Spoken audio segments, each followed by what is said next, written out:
Hello, I am Peter Okwoche. Welcome to Focus on Africa, our top stories.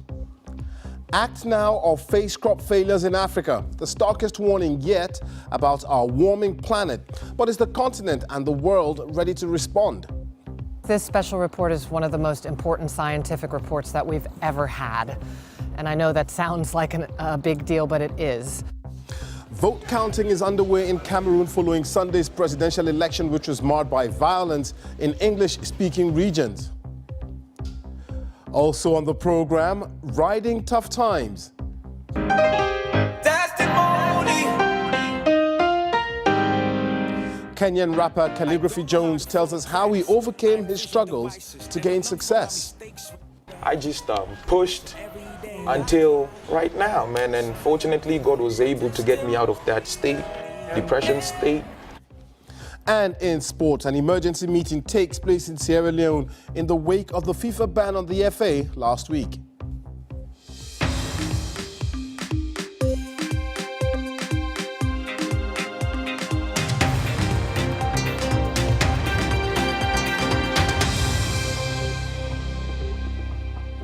Thanks for joining us here on Focus on Africa from BBC World News. We start today with an issue that affects us all. Climate, and a warning that crops in Africa and all over the world will be affected unless urgent action is taken now. It comes in a major UN report which says there will be catastrophic changes to our planet's climate if society doesn't enact unprecedented changes in how people live. The report from the Intergovernmental Panel on Climate Change says we need to alter energy consumption, travel, building methods, and the food we eat. It says if we limit the Earth's temperature rises to 1.5% degrees, we could prevent widespread extinctions, drought, and flooding. But even that would result in a significant decline in African maize, rice, and wheat crops. Scientists say a 2-degree rise would wipe out every coral reef in the world and impact livestock across Africa. Daniel Henry has more. Floods, fires, failed crops and famine. The climate changing the face of Africa and the rest of the world. When the temperature rises, researchers say it makes it harder for farmers to produce crops and keep livestock, particularly in sub-Saharan Africa. Wheat, rice, maize and the production of other staples could fall significantly in our lifetime, as early as 2030, unless governments find a way to keep the planet from getting 1.5 degrees hotter than it is today. Countries need to up their ambition and get moving now with climate change action if we're going to keep 1.5 degrees within reach. I think this special report is one of the most important scientific reports that we've ever had. And I know that sounds like a big deal, but it is. It really shows the short amount of time that we have left in order to avoid catastrophic changes, and it lays out a rescue plan for humanity of what we need to do all together. Everybody needs to act to avoid those impacts. So what's the solution? Well, the report's authors say if we drive less, recycle more, cut down on plastic use and eat less meat, we could avoid a so-called climate catastrophe. Governments would have to spend trillions of dollars to make it work. But with some Africans questioning if they're to blame for climate change, are they ready to take the lead in fixing the problem? Or will personal and political priorities prevent progress? Daniel Henry, BBC News. Let's get more on this now. Joining us from Cape Town is one of the study's authors, Anton Cartwright. And here in the studio is BBC's Navin Singh Khadka, World Service Environment Correspondent. Let's start with you, Anton. A lot of Africans believe they're not to blame for climate change. Why should they be part of the solution? Good evening. The report is very clear that everyone has a role to play if the 1.5 target is to be reached. And more specifically, not only is that target possible, but there are profound benefits to limiting warming to 1.5 as opposed to the more commonly assumed target of 2 degrees of warming. Those benefits accrue disproportionately to African countries because it's African countries, and particularly the poor and vulnerable people in those countries, who would otherwise carry the greatest burden of warmer climates and climate change in general. So it's of paramount importance for African countries. So what exactly is working at the moment? What are the initiatives in Africa that are already moving towards this goal? Well, as you pointed out, African countries don't yet have carbon-intensive economies. In fact, most African countries are trying with great ambition and earnest to increase their energy consumption, to increase development, and to grow their economies. They have a particular advantage in that they can now plan the way in which they develop their economies and their societies, and this change to transition to a 1.5 degree target would require change across all sectors of society and all sectors of the economy. African countries have, I suppose, what you could construe as an advantage in being able to plan the way they go about their development, plan the way they go about the economic growth with this target in mind. That's a luxury that isn't afforded to the developed countries. They have to figure out how to backtrack and decarbonize their economies. It's in essence, you're saying that easier since Africa is starting from so far behind, they can now develop their countries with being green nations in mind. But what about the cost of this? It's going to be very expensive. Who's going to pay for it? Well, that's been the usual assumption, that this will be more expensive. But the report is very clear that there are also great synergies, in fact, cost savings to aligning development and climate objectives. And perhaps this report, more than any other IPCC report before it, coming in the wake of the Sustainable Development Goals in 2015, tries to draw out the linkages and indeed the opportunities for ambitious and accelerated change when you link issues of development, when you link issues that are the lived reality for Africans to the climate goals. This is not just a biophysical science report talking about chemistry and physics. Those aspects are covered in the report, but this report, more than any other IPCC report, draws the linkages between the climate science and the development imperatives, particularly in Africa. And just very briefly, if you will, Anton, what do we risk if we don't make these changes? What will happen? Well, the report is clear on that this report emerged out of grave concerns that the 2-degree target was much too much for small island states and indeed for many African countries as well. And the report documents some of those risks. So premature death due to air pollution, malnutrition, heat stress, a great increase in the number of people exposed to sea level rise, and indeed economic costs that accrue over time, not just to agriculture and crop production, as you mentioned in your intro, but also in cities. And development in general becomes more difficult and more expensive as the climate warms. Anton Cartwright, one of the authors of the IPCC report, speaking to us there live from Cape Town. Thank you very much. Let's turn to you now, Navin. I mean, you've been covering this issue for a very long time. What's different? Well, the thing that they have said this time, like you said earlier, Paris Agreement was more about 2 degrees, well below 2 degrees. That was the exact language. But now it's 1.5. And why is it required? Why is it necessary? And what does it take? That's this report about, right? Basically, it's about you have less climatic impacts if you bring it down from 2 to 1.5. And how does it benefit the global community? But I think for our audience here, the important thing here, deep in that report, is a paragraph that still says that even 1.5 is also very damaging for certain regions.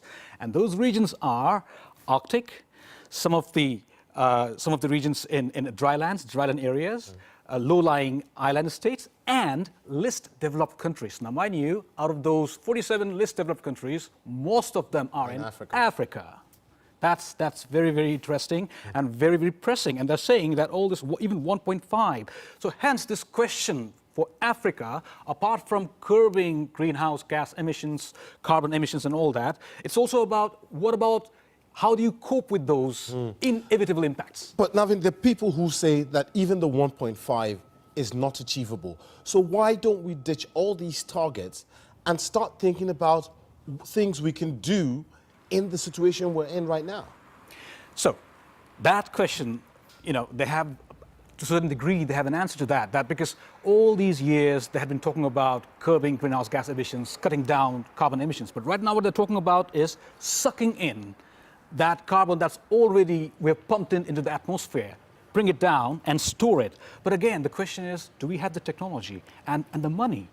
So it's all about mitigation, actually. But again, my point is, that's fine. Africa, as a new entrant, can help in all that. But the question is, there will be inevitable impacts. So will those communities, those poor and vulnerable communities, will they be able to cope with that? Will they be able to live with that? If yes, then that begs the question up, do we have the money? And money is a big issue between developed and developing countries. Navin, I know this is a topic we're going to be talking about for a while to come. Navin Singh Katka, the BBC's environmental correspondent there. Thank you very much for joining us on Focus in Africa. Let's take a quick look now at other stories making the headlines across Africa and the rest of the world. Armed forces in Libya say they've captured one of Egypt's most wanted jihadi militants, Hisham al-Ashmawi. He was seized in the city of Derna. His militant group, Ansar al-Islam, was said to be responsible for the recent killings of a number of Egyptian policemen. The Libyan forces released a picture of him with blood on his face. A new report says debt problems are worsening on the African continent, with external debt payments doubling over the last 2 years. Excuse me. The UK-based Jubilee campaign says the greater proportion of the loans are from international lenders, including the World Bank and the IMF.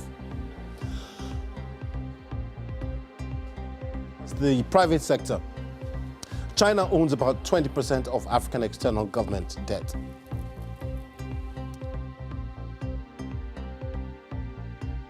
Monuments and parks will be built over parts of Indonesia's Palu as a tribute to the thousands of buried in a quake tsunami nearby. 2,000 bodies have been recovered since the disaster on the 20th of September by authorities, and they believe another 5,000 may be buried in the ruins. South African NGO Gift of Givers is the largest foreign team and will assist in the community with recovery and humanitarian aid.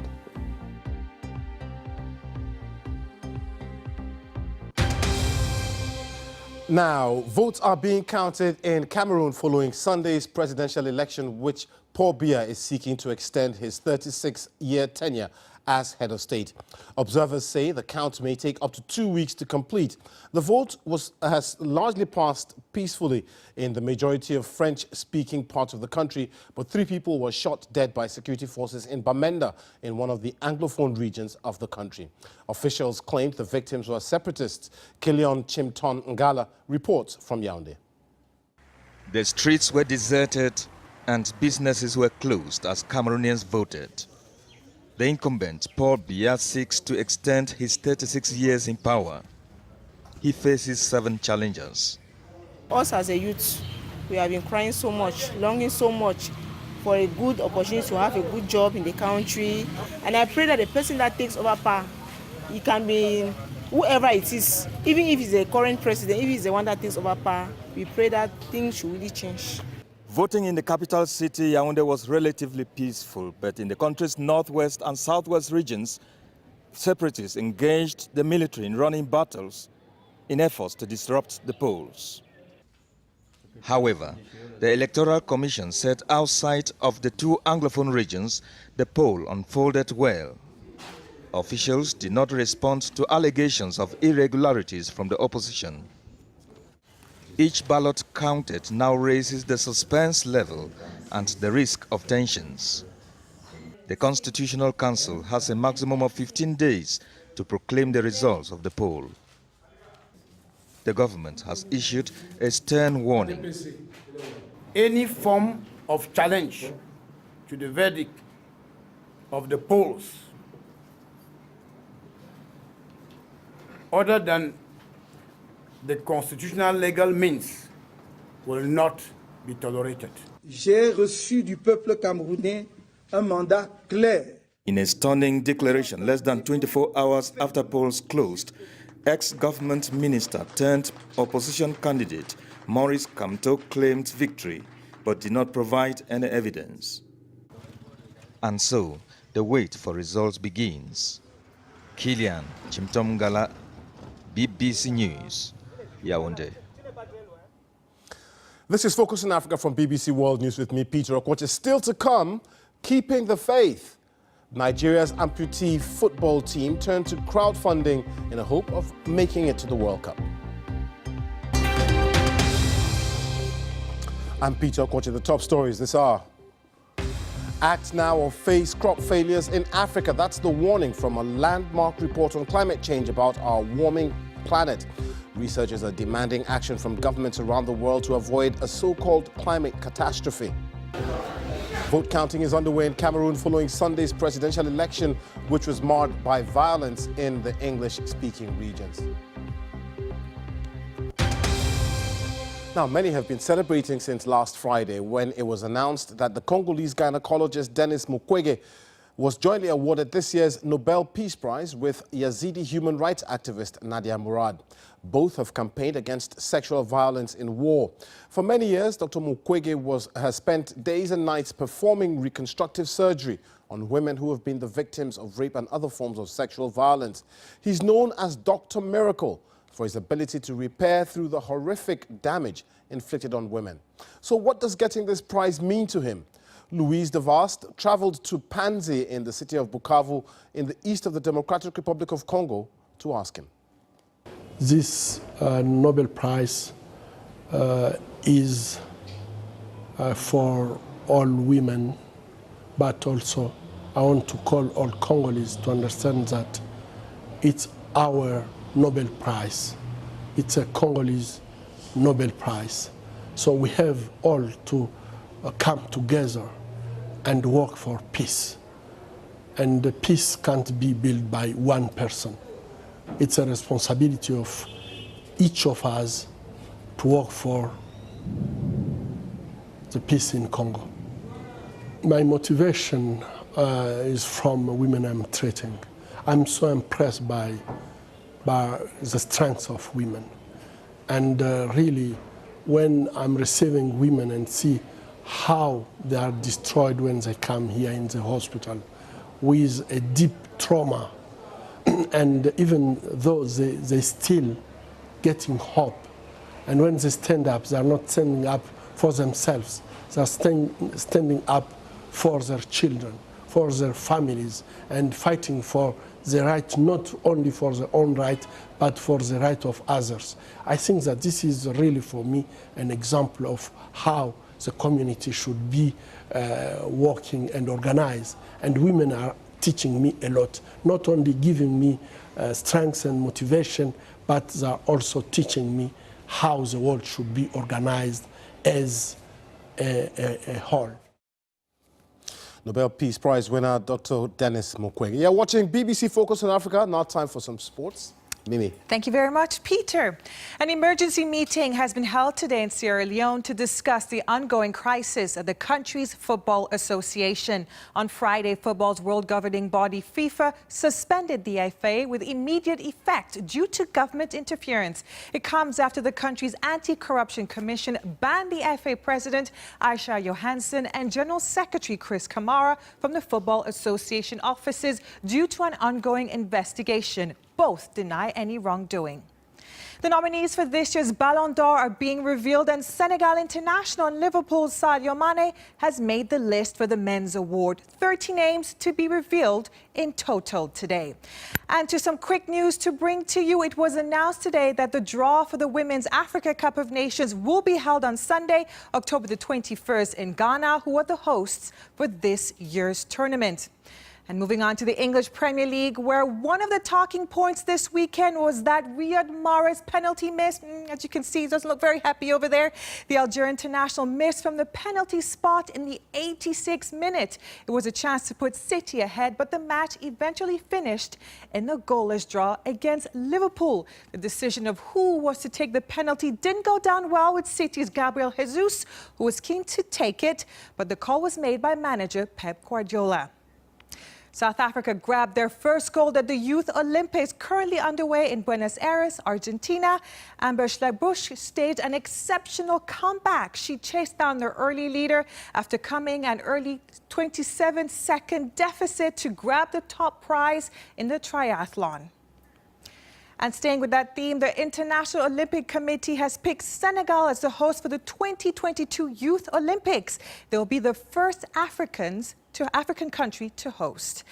And finally, formed in 2003, Nigeria's national amputee football team is desperate to attend its first World Cup later this month and avoid a global sanction. Struggling to find funds and support in the country, the players have appealed for finances so as to stand a chance of participating at this year's event, which is taking place in Mexico later this month. Oluwashina Okeleji in Nigeria reports. With days until the start of the Amputee World Cup in Mexico, the Nigerian team has turned to a crowdfunding campaign to raise almost $68,000 they would need in order to participate at the event. The Special Eagles missed the last 3 editions of the tournament due to a lack of money. This year, they are keen not to miss out. Actually, the previous World Cup, which is 2007 in Turkey, we collected the visa, but we couldn't go. Then the second one again, 2010, Argentina. We collected the same World Cup again, we couldn't go. And this very one now, then give us mandatory for the world body that if we didn't come to the World Cup, we are not going to participate in any tournament in Nigeria, in Africa. So forget about the game. As a disabled person, we don't want to beg. But today, we end up begging people to come and support us because we know we have good people in Nigeria that could always come to our aid, you understand? So we're waiting for them. Anything disability sport, I'm always involved because I just want our people to stay off the street. I want people to see us as responsible people. We've been able to make Nigeria proud. Coming to National Stadium to train for a good 16 years today, it is not easy. So we need the help of fellow Nigerians to assist us in different ways. The target is to raise enough money to cover flights, upkeep and other logistics whilst attending the event, which kicks off on the 24th of October. The Nigerian Football Federation President, Amaju Pinnick, has donated $12,000, but there's still a lot of ground to cover. For Focus on Africa, Oluwashina Okeleji in Lagos. We do wish them all the best of luck. And that's all the sport. Back to you, Peter. Many thanks. Some people swear that Mahrez penalty is still flying somewhere in the air. I've seen that. Many thanks, Mimi. Now, we all know that the music industry is one of the most cutthroat businesses to get into and try and get ahead in. Many artists fail to rise above the criticism and outshine the competition. But Kenyan hip-hop artist Calligraph Jones has been telling BBC What's New how he overcame negative comments and depression to go on and have a successful career in music. But I love him still. It don't matter if they hate me. Break me, never. I'm pushing till infinity. I'm guarded to the core, and I'm Tazin Aju, I'm in a G. I'm branching out to working with people from different countries so that at the end of the day, when we are done, when we're settled, we say that, okay, cool. Calligraph is in South Africa, Calligraph is in Nigeria, Calligraph is in Ghana. So far, so good. I'm overworking, man. I need a rest, but I told her if I do this, she no longer see them black. For the past 4 years, 5 years, 6 years, I never dropped an album. I've been dropping mixtapes, so them fans are requesting for that. You know, you're out there, you're trying to do music, and you're getting these negative opinions from people constantly trying to bring you down, telling you to choose another career path. And that really put me, it was really depressing. I just pushed until right now, man. And fortunately, God was able to get me out of that depression state. And now I'm out here standing as a role model to the people who look up to me as an idol. Rome wasn't built in a day. You might be trying out, you know, do music or whatever it is you're trying to do, and it's not, you're not being successful. And you have to be patient, man, because when your time comes, then your time is gonna come through. As long as you're disciplined and you're principled and you know what you want to achieve, then at the end of the day, you're gonna get it. Good for him. That's it on Focus on Africa for today. I am Peter Okoche. From the rest of the team, thanks for watching. We'll be back tomorrow.